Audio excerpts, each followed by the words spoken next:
स्कंदमाता रूपेण संस्थिता नमस्तस्ये नमस्तस्ये नमस्तस्ये नमो नमः। आज हम नवरात्रा के डे 5 अखबार देख रहा था तो वहाँ पे आज चौथा दिवस ही बताया गया है, पता नहीं कुछ। आज हम 5वां दिवस की बातचीत करें। स्कंद माता का आज दिवस है। स्कंद भगवान कार्तिकेय को कहा गया है। कार्तिकेय जो शिव पार्वती के पुत्र थे और जो देवताओं की सेना के सेनापति भी थे, सेना नायक थे। कार्तिकेय को ही स्कंद कहा गया और स्कंद माता के रूप में, कार्तिक की माता के रूप में इनका ध्यान किया जाता है। स्कंद माता का, स्कंद माता के साथ स्कंद जुड़े हुए हैं, इसलिए कार्तिकेय का भी बड़ा महत्व है। कार्तिकेय कहते हैं कि अपने पिताजी से, शिव जी से उनकी कुछ मतभेद बने रहते थे और कार्तिकेय कैलाश छोड़कर, नॉर्थ में कैलाश है, छोड़ करके साउथ में चले गए। अगस्त मुनि पास, उनके आश्रम के आसपास साउथ में मुरुगन स्वामी बोल के इनका बहुत सम्मान है, बहुत उनका पूजा अर्चना की जाती है। तो कार्तिकेय की माता के रूप में स्कंद माता का ध्यान किया जाता है। स्कंद माता की गोदी में स्कंद अर्थात कार्तिकेय बैठे। तो कहते हैं जब स्कंद माता का ध्यान करते हो तो भगवान स्कंद अर्थात कार्तिकेय का ध्यान भी अपने आप हो जाता है। ये माता सिंह की सवारी पे, कमल के आसन पे, पद्मासन में विराजित है। तो इनका ध्यान पद्मासन बैठ के किया जाता है, पद्मासन विराजित है। यहाँ जिस चक्र पे इनका स्थान है वो है सर्वोत्तम चक्र, विशुद्धि चक्र। पंच तत्वों में सर्वोत्तम आकाश तत्व का स्थान भी वही है। हमें ध्यान, आराधना, साधना बहुत कुछ प्रदान करती है। विशेष तौर से हमें मुक्त होने का आशीर्वाद देती है, खाली होने का आशीर्वाद देती है। हम अध्यात्म रूप से आगे बढ़ सके उसका आशीर्वाद देती है। साथ में विशेष तौर से पुत्र रूपी संतान के साथ आपके रिश्ते अगर किसी तरह से हल्के फुल्के कोई डिस्टर्ब हैं तो माँ स्कंद माता का ध्यान करने से उस पुत्र से आपके रिश्ते धीरे धीरे स्वतः ही सुधरने लग जाते हैं। तो ये स्कंद माता इस तरह से इनकी उपासना की जाती है और कमल को स्थापित करके की जाती है। 4 भुजाओं की देवी है, अलग अलग भुजाओं में कमल है, वर देने वाली माला है। तो बहुत सारे अपने भक्तों को आशीर्वाद देती है, उनको संपूर्ण करने का कार्य करती है। विशुद्धि चक्र सबसे सर्वोत्तम है जहाँ कृपा बरसती है। कृतज्ञ भाव से अगर माँ स्कंद माता का स्मरण करें तो जीवन में बहुत सारी कृपा स्वतः ही आने लग जाती है। तो ये 5वां दिवस स्कंद माता के दिवस है। धीरे धीरे हम अपने आप को अपग्रेड कर रहे हैं। तो स्कंद माता विशुद्धि चक्र, गले पे विशुद्धि चक्र का स्थान बताया जाता है, यहाँ पे इनका स्थान है। तो अब माँ पार्वती धीरे धीरे शैलपुत्र से ब्रह्मचारिणी, अर्थात वहाँ तक तो आप कुमारी थी और आपने फिर चंद्रघंटा के रूप में कहते हैं कि आपके ये स्वरूप आपके शिवजी से मिलन के बाद का है, जब आपने देवताओं की रक्षा की चंद्रघंटा के रूप में, कुष्मंडा के रूप में आपने ब्रह्मांड की स्थापना की, ब्रह्मांड को वापस रचा। और स्कंद माता के रूप में आपके माँ के रूप में, पहली बार माँ के रूप में, क्योंकि पुत्र के रूप में स्कंद आए तो उसके रूप में वर्णन है। तो हर माँ के लिए स्कंद माता महत्वपूर्ण, हर पुत्र के लिए ये 5वां दिवस विशुद्धि चक्र बहुत महत्वपूर्ण है। ध्यान के लोग तो इसको बहुत सुंदर तरीके से अपने जीवन में धारण करते ही करते हैं।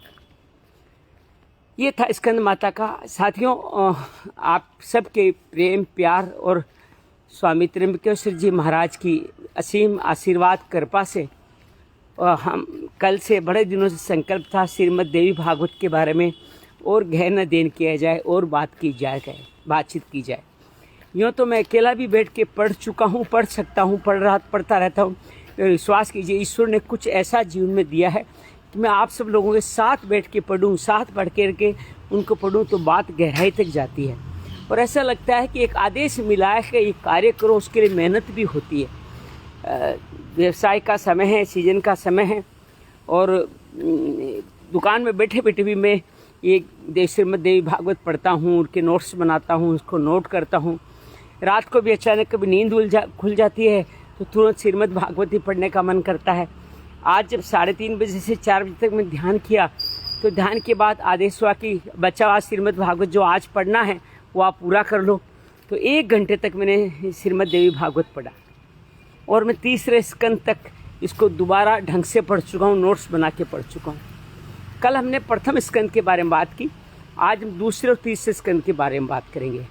पहले हम सोच रहे थे कि 1.5 घंटे के 12 एपिसोड या 12 दिनों में पूरा होगा, लेकिन अब ये लगता है कि जैसे जैसे माँ की कृपा हो रही है, हम 9 दिनों का जो क्रम है उसी में पूरा कर लेंगे, अर्थात 12 या 13 तारीख को हम इसको संपूर्ण करेंगे ये श्रीमद् देवी भागवत को। आज हम दूसरा और तीसरा स्कंद के बारे में बातचीत करेंगे। बड़ी रोचक है, बड़ी रहस्यमय है श्रीमद् भागवत। और लवनीत गौरी, आपका अभिनंदन है, स्वागत है। शाम को मिलेंगे श्री सुंदरकांड पाठ में।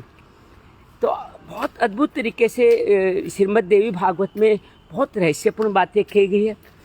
आज के चरित्र में हम पूरा महाभारत का तो अंश आएगा ही आएगा, लेकिन साथ में महाभारत जुड़ी कुछ ज़रूरी बातें जो महाभारत में हम लोग पढ़ते नहीं है वो भी इसमें पता चलती है। साथ में आज के समय में कैसे ब्रह्मा विष्णु महेश को देवी ने रचा है उसके बारे में बात की जाती है, उनको कैसे कृपा होती है, और कैसे देवी माँ के मंत्रों के बारे में बात की जाती है, कैसे ए और क्ली मंत्र जिसको मंत्र को रचा गया उनके बारे में बात की गई है। और आज राम अवतार भी इस देवी में आएगा और कैसे सबके पुनर्जन्म की कहानियाँ भी है। बहुत अद्भुत है साहब श्रीमद् देवी भागवत। और किस तरह से कहानी वो परीक्षित को सुनाई थी श्रीमद् भागवत, और ये कहानी सुनाई जा रही है जन्मजय को व्यास जी के द्वारा, जो परीक्षित के पुत्र थे, जो प्रतिशोध लेने के लिए सर्प यज्ञ कर रहे थे, उनको बचाने के लिए, उनको मुक्ति देने के लिए ये कार्य की।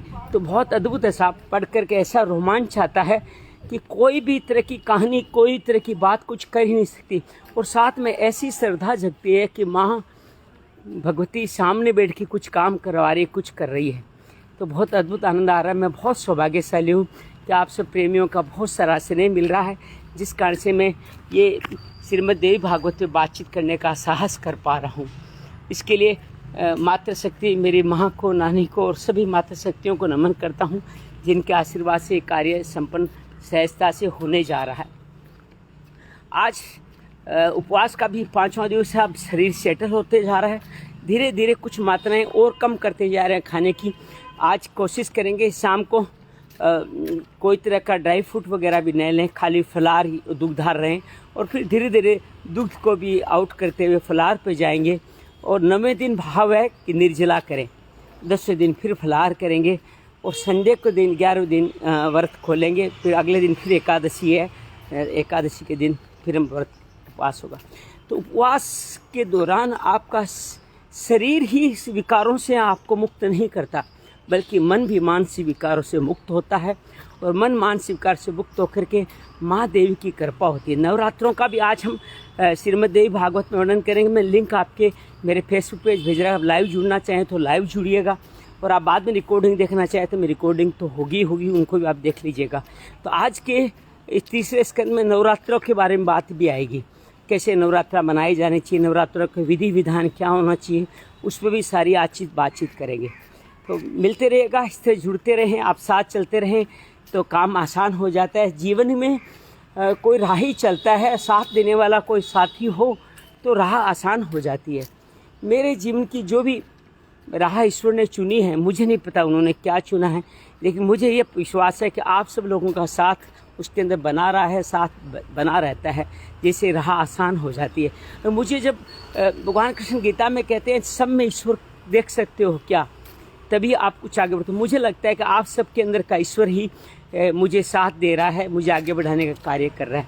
आजकल वीडियो छोटी बना रहे हैं क्योंकि 8 बजते ही हमारे को अपने लगातार 3:30 बजे से साधना चली रही है, और अब हम लोग जो भी अपने 8 बजे का कार्यक्रम शुरू करें उससे पहले 1-2 अध्याय गीता का पढ़ना, थोड़ा बहुत मटेरियल बनाना, उस कार्य में काम करेंगे। तो आप सबको नवरात्रा की बहुत सारी बधाई। जैसे भी समय मिले 1.5 घंटे में ही हम लोग बात कर रहे हैं, श्रीमद् देवी भागवत को सुने, देखें, समझें, उसमें कोई गलती है, कोई त्रुटि है तो भी बताएं, उसको अपने जीवन का हम कैसे हिस्सा बनाएं उसके बारे में भी आप बताएं। श्रीमद् देवी भागवत अद्भुत ग्रंथ है, उसको जीवन का हिस्सा बनाइएगा, इसको पढ़िएगा बार बार, इसकी सरलता समझिएगा, किस तरह से मातृशक्ति हमारे जीवन का आधार बनी है उसके बारे में हम लोग जानेंगे। आप सबसे अनुरोध है कि जरूर पढ़िएगा, माँ आपके पे कृपा करे। सर्वमंगल मांगल्ये शिवे सर्वार्थे साधिके शरण्ये त्र्यंबके गौरी नारायणी नमोस्तुते, नारायणी नमोस्तुते, नारायणी नमोस्तुते।